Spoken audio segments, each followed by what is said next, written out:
My name's Craig. I live in Denver, Colorado. I'm 40 years old, married, and have 3 beautiful kids.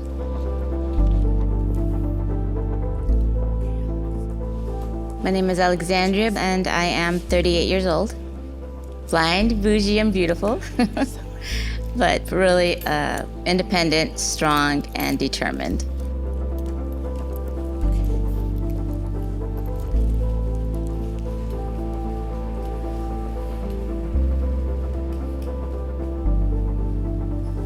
My name is Maria, and I am 31 years old. I describe myself as caring, ambitious, and adventurous.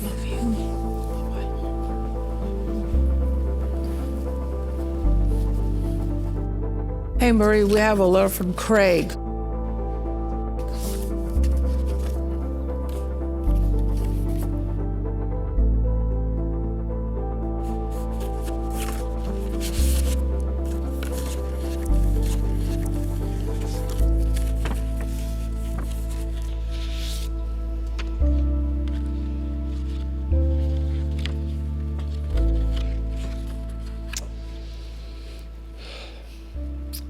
I never thought the beginning of my teenage years would be paired with the start of a rare and debilitating disease. Although I didn't know what was happening, I remember the date, December 5th, 1997. It was 16 years ago that everything changed. I was 14 years old and didn't know what my future would hold. On that winter morning, I woke up, not being able to see out of my right eye, and had a pounding headache. I was a middle school student, helpless in losing my sight, but also fighting to keep my education. I was also fighting to find out what was happening to me. My story begins with symptoms that seemed to point to a migraine or a cluster headache. I had woken up with a stabbing pain in my eye, paired with bright flashes of light. When the headache continued for over a week, my girlfriend insisted I go to urgent care. I woke up with a stabbing pain in my eye and blurry vision. Soon after, I had some neck pain, and then uncontrollable tremors started in both of my arms. One trip to the doctor soon became many trips over weeks and months, and still no one had any answers for me or my family. I was immediately directed to see an ophthalmologist, who uncovered extreme inflammation of my optic nerve.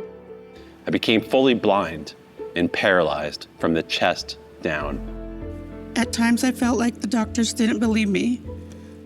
They thought I was exaggerating for attention. I didn't feel like that.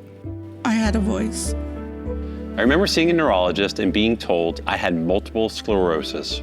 My mom, the strongest person I know, broke down and cried, but I didn't. I was just processing. I began to endure much more physical pain, testing the strength of me and my family. We assumed I had MS, a disease that runs in my family. With MS, I had an idea of the life ahead of me. But then the unexpected happened. It was 6 years later that I was correctly diagnosed with neuromyelitis optica spectrum disorder, or NMOSD. They finally explained the unpredictable relapses I had had over the years that led to my vision loss and paralysis. After countless appointments and tech, I was finally diagnosed with a rare neurological disease called NMOSD. A blood test led to the doctor diagnosing me with a much rarer disease called NMOSD. I soon learned having NMOSD meant the risk of relapse would be hanging over me, with the potential for severe and long-term disability. Nearly 2 decades later, I would have another relapse. I knew what was happening to my body, but refused to admit it. My body was attacking itself at my spinal cord and central nervous system. I learned that having this disease meant having unpredictable attacks and relapses, but I was also relieved to finally have an answer about what I had been through for the past few months. But the relapses continued, each one bringing new challenges to my health, and eventually I was left paralyzed. I kept thinking, well, maybe it's gonna get better. I just got in my new seeing eye dog, Pawnee. I didn't want to leave her. I didn't want to be back in a wheelchair. And I pushed through yet again, with the help of my care team and my own determination to get my life back, just taking it day by day. I was a paraplegic for the next 5 years, but through all of this, I was determined not to let losing my mobility define me. And over time, with management from my care team, I slowly worked my way back to standing. I had to persevere for me and my family. Throughout my journey, one of my biggest dreams and biggest challenges has been to have a baby.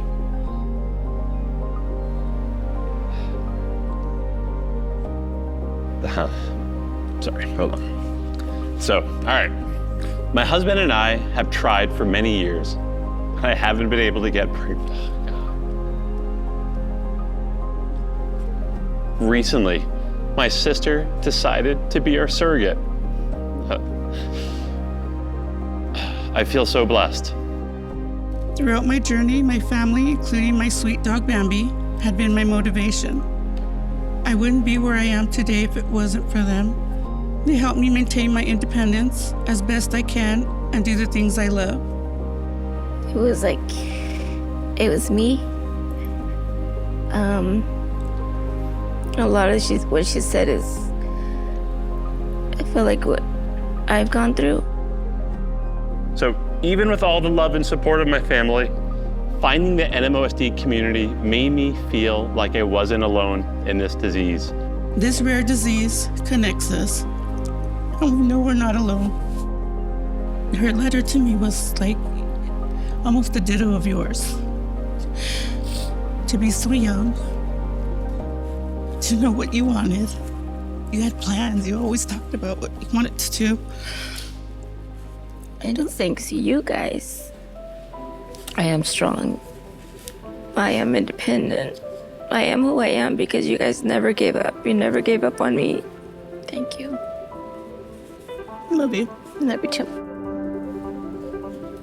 So I'm about 8 years into the journey.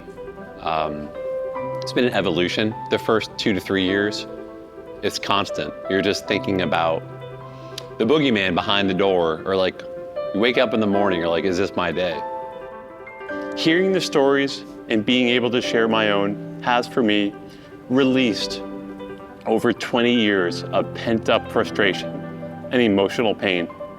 I'm grateful to be involved in the strong community of people living with NMOSD. Just having that connection, it's just so powerful. It was humbling, right? Like I don't think I realized how much I needed the community and just that relational aspect until I was exposed to it. That is a very freeing and gratifying experience. Just hearing his story and like what he went through, I'm like, oh my gosh, that's what I went through. That gives me hope for one day that maybe I might have a family. There are tons of people around you that care about you, and there's a community of people that want to help hear you and want to help you thrive in your life.